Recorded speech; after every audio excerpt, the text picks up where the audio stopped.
Chapter 7, Book The First Flight, Glimpses of India. Part 1, A Baker from Goa. This is a pen portrait of a traditional Goan village baker who still has an important place in his society. Now, what is a pen portrait? Please write down. A pen portrait is an informed description of a person or group of people.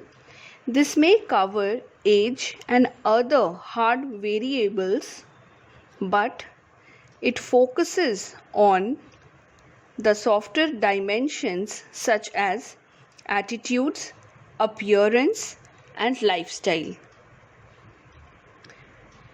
Okay, now let's start the chapter. Our elders are often heard reminiscing nostalgically, thinking fondly of the past, about those good old Portuguese days, the Portuguese and their famous loaves of bread. Those eaters of loaves might have vanished, but the makers are still there. Now, the author says that our elders are often heard reminiscing about the glorious past when the Portuguese used to live here and they used to provide the fresh loaves of bread. The people who used to taste them, eat them, they are all gone. Obviously, time has passed, people have died and things have changed. The people have changed, but then the breads still remain. Those eaters of loaves might have vanished, but the makers are still there.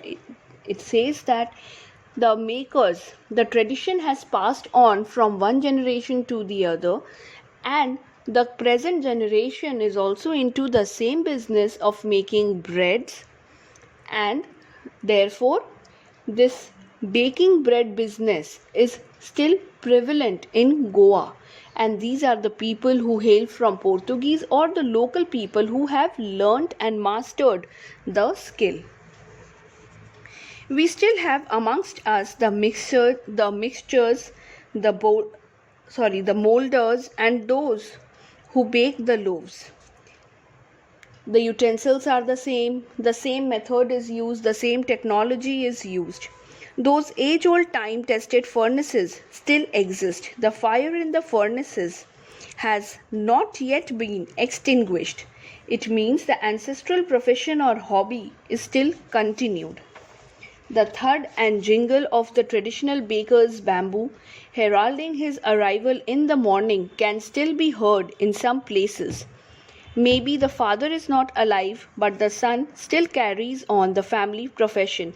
These bakers are even today known as paider in Goa. Mark the word paider. Who are paiders? The paiders are the bakers, the local bakers of Goa. This can be a question, so underline it. Here the author says that though the time has passed, yet that profession of baking bread still exists, and maybe the ancestors have gone, but their generations, the younger generations, have learned the art and continued even today.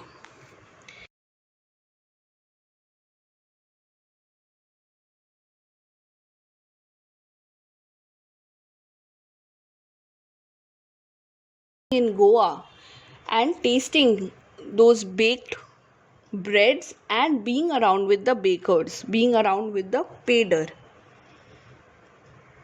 During our childhood in Goa, the baker used to be our friend, companion and guide. He used to come at least twice a day. Once when he set out in the morning on his selling round, and then again when he returned after emptying his huge basket. The jingling thud of his bamboo woke us up from sleep, and we ran to meet and greet him. Why was it so? Was it for the love of loaf? Not at all. The loaves were bought by some Pasquine or Bastine, the maid servant of the house. What we longed for were those bread bangles which we chose carefully. Sometimes it was sweet bread of special make. The author says that we had a different kind of a relation with the paiders. He says that they were not only the paiders who came to sell, but they were also like our friends. So they were very gentle in behavior, very friendly, very hospitable in behavior, and therefore there was an ambience of friendliness which was generated all around. So he says that the paider used to come twice a day. First, when he started to sell, when he went out to sell his things, at that time he used to come, and next, after selling all his items, while returning, he used to visit them.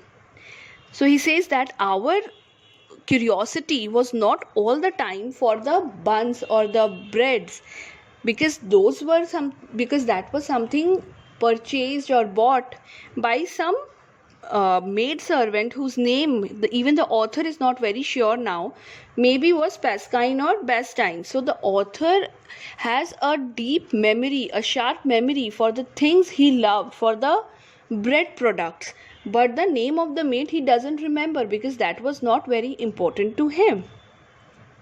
He says that what we waited for, what they longed for, was the bread bangles. Now these bread bangles are the hollow tube like structures, and they are called cancone, Kankon, cancone. The picture of this,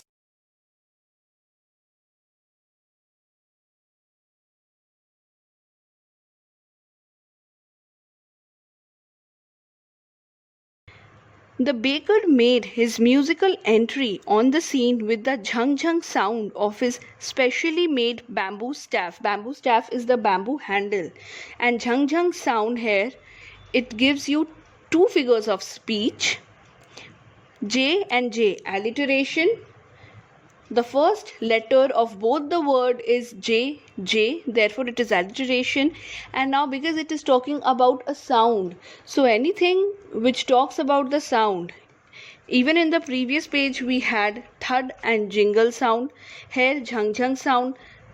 These sounds, or this is called onomatopoeia. Onomatopoeia. Onomatopoeia. So this refers to the sound, figure of speech of sound. One hand supported the basket on the head and the other banged the bamboo on the ground. You can very well imagine any phuchka wala which we see these days, the moving phuchka walas. They keep their stuffs over their head, hold it by one hand, the other hand is properly holding their stand, and if possible, if they have some maybe a whistle or something, they can use that for for letting others inside know that the fuchka wala has arrived, something like that. So it was a that kind of, just you can imagine it. Now let's continue. We would greet the lady of the house with good morning and then place his he would greet the lady of the house with good morning and then place his basket on the vertical bamboo. Now greeting the lady good morning means it talks about his gestures, his etiquettes, that they were very well behaved, well mannered. We kids would be pushed aside with a mild rebuke and the loaves would be delivered to the servant. But we would not give up. We would climb a bench or the parapet and peep into the basket somehow. So the elders there would would push away the children, thinking that they might drop the things.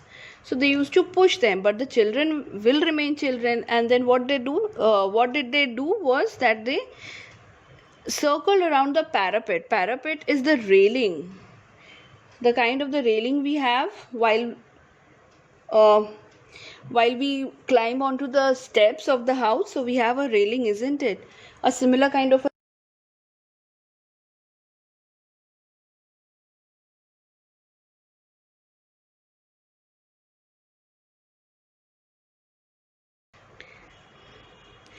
We would climb a bench or up the parapet and peep into the basket somehow. I can still recall the typical fragrance of those loaves. So the memory of the loaves of bread is very sharp and it is very nostalgic, that the author still remains, or the still he remembers the things. Mark the word nostalgic. It is a key word for this particular paragraph, that the author is nostalgic about his childhood memories regarding the loaves of bread. Loaves for the elders and the bangles for the children. Then we did not even care to brush our teeth or wash our mouths properly. And who would take the trouble of plucking the mango leaf for the toothbrush? And why was it necessary at all? The tiger never brushed his teeth. Hot tea could wash and clean up everything so nicely after all. So here the author is just being funny by saying that that animal, the tiger, or the tigers don't need to brush their teeth. They can just, they don't need to brush. So are we are also like the tigers. A simple, hot mouth wash or something like that will clean all the things. So there's no need to go pluck the mango stems, the mango little stems or neem stems, and then clean our teeth with that. So he says that we were very excited about the baker, and we were mostly excited because of the bangles, because of the bread bangles which they got. So that made them very excited. And then he says that we never took any interest in cleaning the mouth, because that also meant that would waste some of their time. So they were very particular in getting their bread bangle.